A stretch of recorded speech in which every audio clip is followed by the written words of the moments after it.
Oke teman-teman, sekarang kita akan melanjutkan lagi ya sistem event, yang mana di video ini saya akan coba untuk membuat function supaya si button hapus ini berfungsi. Bagaimana caranya? Silahkan teman-teman kembali lagi kepada Visual Studio Code-nya, dan di dalam folder admin, ya, di dalam folder admin, silakan teman-teman buat satu buah file, namanya adalah deleteevent.php seperti ini. Baru kemudian kita masukkan tag opening dan closing daripada PHP-nya. Kemudian langkah selanjutnya seperti biasa, kita harus menangkap sessions. Kita tangkap dulu sessionsnya menggunakan session start. Kemudian seperti biasa, kita harus mengincludekan aplikasi kita terhadap database. Kita ambil daripada config/db.php. Kemudian langkah selanjutnya seperti biasa, kita akan membuat if iset untuk menerima sessions yang dikirim ya, yaitu adalah user ID. Oke, saya akan set seperti ini. Sessions, kemudian user ID seperti ini. Atau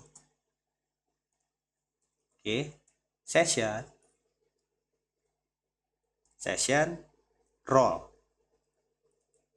admin.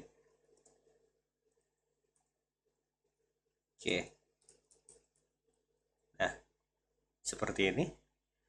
Ini sepertinya ada kesalahan, saya lihat dulu. Oke, ini seharusnya menggunakan tanda OR ya. Logik OR, logika atau. Nah, jadi fungsi daripada iset ini tuh sebenarnya untuk memastikan apabila session yang ditangkap itu bukanlah user ID dan role-nya bukanlah admin, maka dia tidak diizinkan untuk melakukan delete. Dan dia akan kita lempar kepada index.php. Oke, index.php seperti ini. Oke, ini harusnya di sini ya, tanda kurung.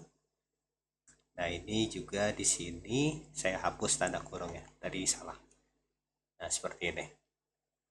Jadi, apabila session yang ditangkap dia bukanlah users ID yang sah atau admin, maka dia tidak diizinkan untuk melakukan operasi delete, melainkan dia harus kita arahkan atau kita buang ke arah index.php. Jadi kegunaannya seperti itu. Kemudian seperti biasa kita exit sessionsnya. Kemudian langkah selanjutnya, kalau teman-teman perhatikan pada buttonnya, di sini kan kita juga akan menghapusnya berdasarkan ID. Makanya di sini kita harus mendapatkan ID-nya terlebih dahulu. Teman-teman bisa buat seperti ini, ID. Kemudian karena tidak ada data yang dikirimkan, otomatis kita hanya mendapatkan. Makanya kita di sini menggunakan method get untuk mendapatkan ID-nya. Berbeda kalau menggunakan post, berarti ada data yang dikirimkan. Simple sih seperti itu. Kemudian langkah selanjutnya kita harus mengambil gambar event terlebih dahulu, ya, gambar event dulu untuk dihapus dari folder. Nah, kan sebelumnya gambar-gambar kita itu yang ada di sini nih, itu kan terupload di dalam folder bernama uploads. Nah, jadi kita harus ambil gambar eventnya dulu, baru nanti dihapus dari folder. Kita akan buat SQL ya. Di sini tentu saja kita bisa menggunakan select ya. Select image, Kita akan ambil dulu kolom image from table events where ID, yang mana ID-nya berasal dari get, berarti kita menggunakan seperti ini, kutip ya. Intinya, setiap value di dalam SQL itu menggunakan tanda kutip satu ya. Oke. Kemudian di sini saya akan buat result, yang mana si result ini seperti biasa ya, dia akan mengambil konfigurasi daripada config db.php. Baru di sini kita akan menjalankan query SQL-nya, yaitu untuk mengambil gambar event dulu, kemudian dihapus daripada folder. Nah, kemudian di sini saya akan buat result, if result nums row. Jadi intinya mah kalau gambarnya ada, dia bakal dihapus. Nah, kegunaannya seperti itu ya. Ini juga sudah saya bahas berulang kali sih ya di studi kasus sebelumnya. Kemudian di sini ada raw, oke, sama dengan result, result. Kemudian di sini kita akan page datanya, page asok. Oke, ini kenapa dia seperti ini, syntax error. Result ini if $SQL, sebentar, ini kenapa error ya? If result, oh alah, ini kurang tanda strip ya. Oke, row result page asok. Kemudian di sini kita akan ambil gambar ya. Di sini row image. Nah, kita akan tentukan dulu kalau gambarnya ada, berarti nanti kita akan remove. Nah, kita akan cek dulu apakah gambar ada. Di sini ada gambar. Nah, di sini file exist atau filenya ada atau filenya tersedia, yaitu di dalam folder bernama uploads ya. Uploads seperti ini. Oke. Nah, terus kita bandingkan apakah ada si image-nya. Jika ada si gambarnya, maka kita bisa hapus dia daripada folder upload atau dari si folder upload seperti ini. Nah, oke. Oke, seperti ini. Kemudian langkah selanjutnya, kita kan tadi udah ambil gambar ya, kita kan ambil dulu gambarnya, kalau misalkan ada silakan dihapus. Nah, sekarang kita ingin menghapus semua data eventnya.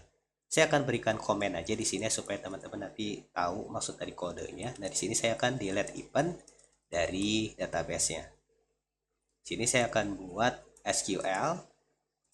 Nah, berarti delete from events where ID sama dengan ID ya kan, karena kita akan menghapus eventnya berdasarkan ID. Baru di sini kita bisa menjalankan si query SQL-nya.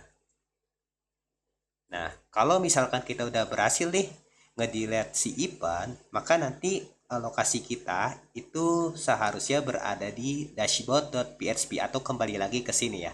Jadi waktu kita klik hapus kan nanti dia muncul pop-up. Misalkan apakah Anda ingin menghapus, nanti pas kita klik OK, dia bakal kembali lagi ke sini. Makanya kita akan set header locations-nya itu berada di dashboard PHP. Nah, kita set di sini header locations-nya berada di dashboard PHP. Ya, seperti ini. Ya. Nah, sekarang kita coba lagi kembali ke dashboard ya. Ke dashboard PHP. Teman-teman tambahkan seperti ini. Seharusnya udah ya, kalau ngikuti dari video edit event ini juga udah saya bahas cara membuatnya. Nanti silakan teman-teman tambahkan di delete event PHP berdasarkan ID-nya. Kemudian PTN Danger, ya ini kelas buttonnya lah ya, warna merah. Terus kasih JavaScript untuk konfirmasi yakin ingin hapus event ini. Sekarang mari kita coba ke browser. Saya akan lakukan reload. Saya akan hapus event yang paling bawah. Coba ya, saya akan hapus.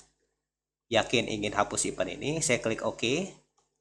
Nah, maka kita udah berhasil nih ngehapus si data eventnya. Oke, jadi seperti itu ya untuk halaman admin dashboard event. Yang mana kita juga udah berhasil nih membuat tambah event baru ya.